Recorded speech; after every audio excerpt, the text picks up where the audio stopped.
السلام علیکم ناظرین، میں ہوں آپ کا میزبان غزن فرابان اور آج ہم پھر حاضر ہیں پروگرام صدائے لاہور کے ساتھ۔ آج ہم بات کریں گے پورے شہر میں، پورے پاکستان میں، پوری دنیا میں ایک رولا ہے، ایک بات کا شور مچا ہوا ہے، میرا جسم میری مرضی۔ یہ خواتین کون ہیں؟ ان پر خلیل الرحمان قمر صاحب جو رائٹر ہیں، ڈرامہ نگار ہیں، انہوں نے بہت بڑا اعتراض اٹھایا، اس پہ بڑا شور مچا ہوا ہے۔ آج ہم نے اس پہ بات کرنے کے لیے اپنے ایک سینئر دوست، سینئر صحافی اور صدر PUJ کو دعوت دی ہے۔ میرے ساتھ تشریف فرما ہیں رانا خالد قمر صاحب، میں ان کو خوش آمدید کہتا ہوں۔ السلام علیکم رانا صاحب۔ وعلیکم السلام۔ رانا صاحب بتائیے گا، یہ جو میرا جسم میری مرضی پہ خلیل الرحمان صاحب کے درمیان اور ماروی سرمد کے درمیان جو اختلاف چل رہا ہے، یہ اس کی بیسک وجوہات کیا ہیں؟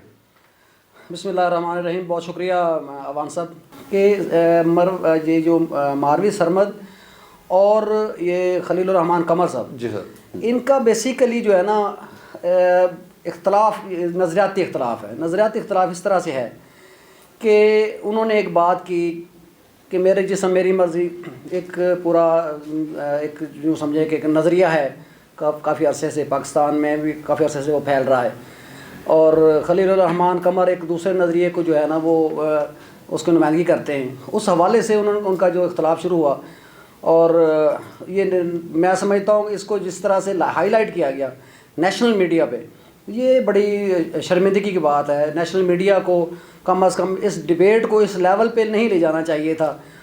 وہ نیشنل میڈیا جس خاتون اینکر نے عائشہ سہیل تھیں پہلے، آج کل وہ عائشہ احتشام ہیں، ان کے پروگرام میں جس طرح سے یہ ہوا، میں سمجھتا ہوں اس پروگرام کی ریٹنگ تو آ گئی، مطلب صرف خالی پروگرام کی ریٹنگ نہیں آئی، بلکہ وہ یوں سمجھے کہ اس کی کیریئر کا سب سے ہٹ پروگرام ثابت ہوا۔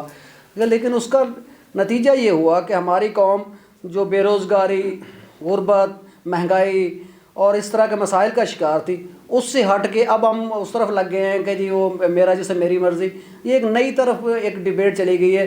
میں سمجھتا ہوں یہ اس کو اس طرف نہیں جانا چاہیے تھا۔ ہاں، نظریے کے اختلاف اپنی جگہ اور اس کو احترام کے دائرے میں رہ کے بھی کیا جا سکتا تھا۔ اچھا رانا صاحب، اس پہ بات کریں کہ جی جو خلیل الرحمان قمر صاحب ہیں، انہوں نے اسی شو میں کہا کہ جی میں ریکویسٹ کر رہا ہوں، میں ہمبل ریکویسٹ کر رہا ہوں کہ میری بات کو سنا جائے، کیونکہ میں نے ماروی سرمد کو سنا ہے تو مجھے بھی سنا جائے۔ تو جب وہ بول رہے تھے تو ماروی سرمد میں درمیان میں بدتمیزی کا لفظ استعمال کیا اور شٹ اپ کال کی خلیل الرحمان صاحب کو۔ تب انہوں نے جا کے جواباً ان کو شٹ اپ کال دی کہ جی آپ کس زبان میں بات کر رہی ہیں، تم ہو کون، تمہارا جسم کیا ہے، یا واٹس یور سلوگن۔ تو کیا سلوگن ہے میرا جسم میری مرضی؟ سلوگن کیا ہے؟ دیکھیں بات یہ ہے جی، جو ماروی سرمد ہے، ماروی سرمد کو آپ یوں سمجھے کہ یہ ہمارا ایک متنازع کریکٹر ہے۔ ٹھیک ہے، ہمیشہ سے وہ اس طرح سے کرتی ہیں، جب بھی نیشنل میڈیا پہ وہ آتی ہیں، اس کا وے آف ٹاکنگ، اس کا بات کرنے کا سٹائل ہی یہ ہے، مطلب سستی شہرت اور جی کہہ سکتے ہیں، سستی شہرت کہہ لیں یا اس کا اپنا ایک طریقہ کار ہے، آپ یوں سمجھیں۔ اور مطلب وہ جب بھی بات کرتی ہیں اس طرح اس انداز میں کرتی ہیں کہ وہ جو سامنے والا جو ہے نا وہ ڈیفینسو ہو جاتا ہے۔ ٹھیک ہے، انہوں نے بڑے بڑے علماء حضرات کے ساتھ اور خاص طور پر JUI کے 2-3 بڑے نام، ان کے ساتھ جیسے پروگرام میں حافظ حمداللہ صاحب اور اس طرح ایسے جو قابل احترام نام ہیں، ان کے ساتھ بھی ان کا یہ اس طرح کا مناظرہ ہوا اور اس طرح کا اختلاف ہوا، اور انہوں نے حد سے زیادہ گزرنے کی کوشش کی۔ ٹھیک ہے، اب بدقسمتی یہ ہوئی ان کی ماروی صاحبہ کی کہ ان کے سامنے ان سے بڑا بدتمیز آدمی جو ہے نا اس کے برابر بیٹھا ہوا تھا۔ اب وہ اصل میں وہ ان کو پڑھنے میں جو ہے نا میں سمجھتا ہوں کہ ان سے غلطی ہو گئی ہے کہ اس کو ریڈ نہیں کر سکیں، اور اسی چکر میں جو ہے نا وہ اس طرح ہائپ کریٹ ہوگی کہ جو پروگرام جو ہے وہ ریٹن نہیں، اس کا مطلب آپ یہ کہہ رہے ہیں کہ خلیل الرحمان قمر صاحب نے غلط کیا ہے؟ میں سمجھتا ہوں، دیکھیں میں جو خلیل الرحمان قمر بات کر رہے ہیں، میرا اس سے اختلاف ہو سکتا ہے، اور میں بنیادی طور پہ جو وہ سوچ لے کے چل رہے ہیں یا جو وہ کہنا چاہ رہے ہیں، میں اس سوچ کو اس انداز میں میں اس کی اختلاف ہوں، اس سے اختلاف کرتا ہوں کہ اسلام نے عورت کو جتنا حق دیا ہے، جی، اسلام نے پہلا حق یوں سمجھیں، اسلام کی بنیاد جب نبی صلی اللہ علیہ وسلم نے اسلام کی بنیاد رکھی، پہلا جو انسان اس روئے زمین کے اوپر جس نے کلمہ پڑھا وہ عورت تھی، نبی صلی اللہ علیہ وسلم کی زوجہ محترمہ، تو انہوں نے یہ کلمہ پڑھا۔ جب ہمارے اسلام کی پہلی گواہی ہی عورت نے دی ہے، تو کیسے یہ ہو سکتا ہے کہ جی عورت کو جو ہے نا وہ اسلام نے کوئی ایسا وہ نہیں دیا، برابری کے حقوق نہیں دیے. اسلام برابری کے حقوق دیتا رانا صاحب ہے. مجھے یہ بتائیں، یہ جو یوم خواتین مارچ کو لے کے جواز بنا کے اس میں سے ایک اپنا انہوں نے ایشو ایک کھڑا کیا ہوا ہے کہ جی میرا جسم میری مرضی، یہ سلوگن استعمال کرنے والی یہ 35-40 خواتین ہیں کون سپورٹ کرتا ہے، کیا نظریہ ہے ان کا؟ دیکھیے بات یہ ہے کہ یہ تو ایک انٹرنیشنل ایجنڈا ہے. میں سمجھتا ہوں کہ یہ اس ایجنڈے کو لے کے چل رہی ہیں کچھ خواتین جو ہیں، ٹھیک ہے، لیکن ان کو یکسر آپ نظر انداز نہیں کر سکتے. آپ یہ نہیں کہہ سکتے کہ جو وہ غلط کہہ رہی ہیں، بالکل نہیں، میں یہ بات ماننے کے لیے تیار نہیں ہوں. وہ کم از کم ان خواتین کی آواز ضرور بنتی ہیں جو خواتین جو ہے اپنی آواز بلند نہیں کر سکتی.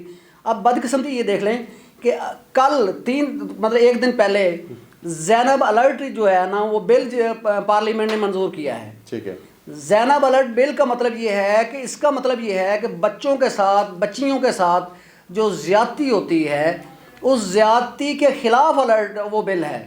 وہ ہمارا پنجاب کابینہ میں بھی، پنجاب اسمبلی میں بھی میرے خیال ہے وہ عنقریب جو ہے پاس ہونے والا ہے اور یا ہو چکا ہے. میں ابھی رانا صاحب جو میں پوچھنا چاہ رہا ہوں کہ اگر میرا جسم میری مرضی سے ہٹ کے یہ احتجاج کیا جاتا، یہ جو مارچ کیا جاتا کہ جی خواتین کو حق دیں، زمین کا حق دیں، اس کی ریالٹی کا حق دیں، اس کے جو جائیداد میں حق ہے وہ دیں، تعلیم کا حق دیں، اس کے جو مالی مشکلات ہیں جاب کرنے کا حق دیں، وہ سلوگن استعمال کرتے، یہ تو جسم پہ آ گیا ہے، ڈائریکٹ جسم پہ. بات یہ ہے کہ میں سمجھتا ہوں کہ یہ دیکھیں، اگر وہ سلوگن پہ اعتراض ہے تو میں سمجھتا ہوں اگر آپ مجھے بتائیں کہ وہ کہہ رہے ہیں کہ میرا جسم میری مرضی، مطلب میرا جسم ہے میرا اختیار ہے. کیا آپ یہ کہنا چاہ رہے ہیں کہ میرا جسم تیری مرضی؟ یہ تو نہیں ہو سکتا نا. عورت کا جسم ہے اس کی مرضی. ہاں، عورت کو ایک حد میں ایک دائرے میں رہتے ہوئے یہ ضرور اس کو یہ اختیار ہے کہ وہ اپنے جسم کو جو ہے نا مطلب کوئی اور اس کی رضامندی کے بغیر کیسے اس کو جو ہے چھو سکتا ہے. وہ تو ٹھیک ہے، ہاتھ لگا سکتا جب نکاح میں آ جائے تو پھر تو اس کی مرضی ہے کہ میرا جسم میرا شوہر ہے، میری سارا کچھ ہے، وہ تو ٹھیک ہے. آپ پبلکلی ایک نعرہ لگا رہے ہیں بچیوں. اب دیکھو نا، جن بچیوں کے ساتھ ہم اپنے گھروں میں بات نہیں کرتی، اب وہ ہم سے سوال کرتی ہیں کہ بابا یا بھائی یا جو بھی ہے کہ یہ کیا آج کل شور ہے میرا جسم میری مرضی. اب بچیوں کو کیا جواب دینا مجھے وہ میں سمجھتا ہوں کہ یہ عام جو ہمارے گھروں کی میڈیا کر یا لوئر مڈل کلاس یا ایون مڈل کلاس گھروں میں بھی یہ بحث نہیں ہے. یہ ان گھروں کے بحث کا موضوع ہی نہیں ہے. یہ بہت تھوڑا جو لوگ ہیں ان کی یہ موضوع ہے. یا اپر کلاس کا ایشو ہے. یہ بڑی جو کلاس جسے ہم کہتے ہیں جو مطلب ہمارے ٹوٹل پاکستان کی ٹوٹل آبادی کا بھی شاید 2% ہوں گے، یہ ان کا ایشو ہے، ہمارا ایشو نہیں ہے.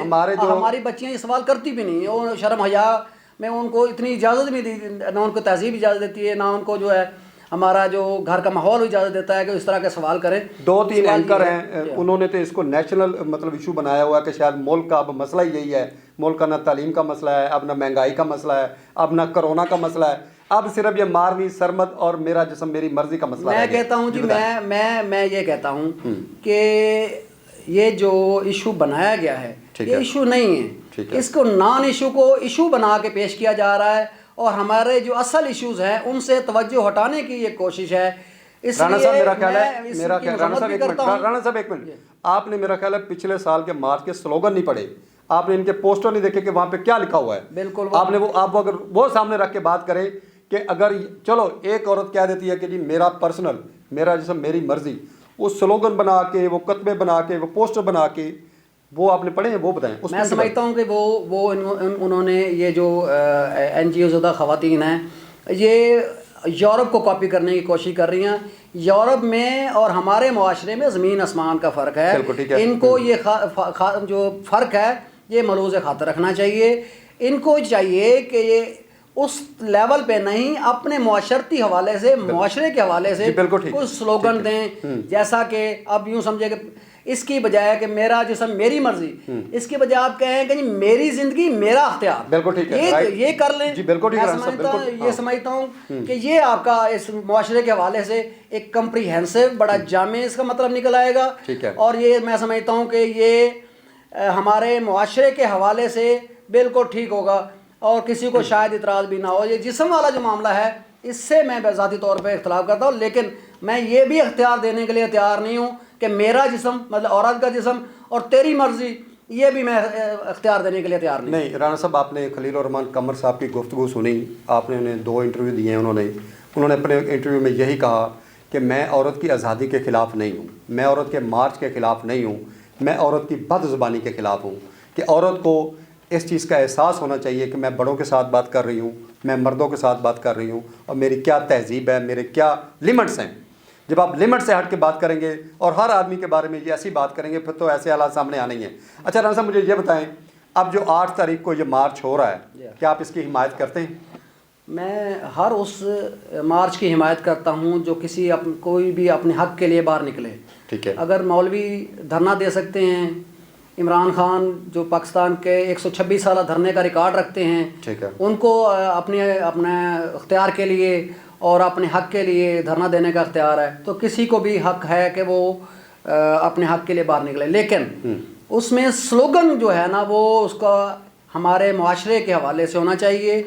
اور اس میں جو کتبے ہیں جو وہاں پہ اٹھائے ہوئے جو بچیاں بچے آئیں، وہ کم از کم اس میں وہ نعرے وہ درج کریں جو ہمارے معاشرے یا معاشرتی حوالے سے جو ہے نا وہ مطابقت رکھتے ہیں. نہ ہو کہ ہم یوں ان کو دیکھ کے، ان کے ڈریسنگ کو یا ان کے جو نعرے ہیں ان کو سن کے ہمیں یوں نہ محسوس ہو کہ ہم پاکستان میں یا لاہور کی بجائے ہم یورپ کے کسی گلی چوراہے میں بیٹھے ہوئے ہیں. کم از کم یہ گمان نہیں ہونا چاہیے. جی ناظرین، آپ نے گفتگو سنی رانا خالد قمر صاحب کی. ان کا کہنا ہے کہ خواتین کو آزادی مارچ منانا چاہیے، اپنے حق کے لیے، اپنی آزادی کے لیے ضرور نکلنا چاہیے باہر، لیکن کوئی ایسا کتبہ، کوئی ایسا نعرہ، کوئی ایسا سلوگن استعمال نہ کریں جس سے مرد کی ہرزہ سرائی ہو اور مرد اپنے آپ کو شرم محسوس کرے. اسی کے ساتھ اجازت دیں. پاکستان زندہ باد.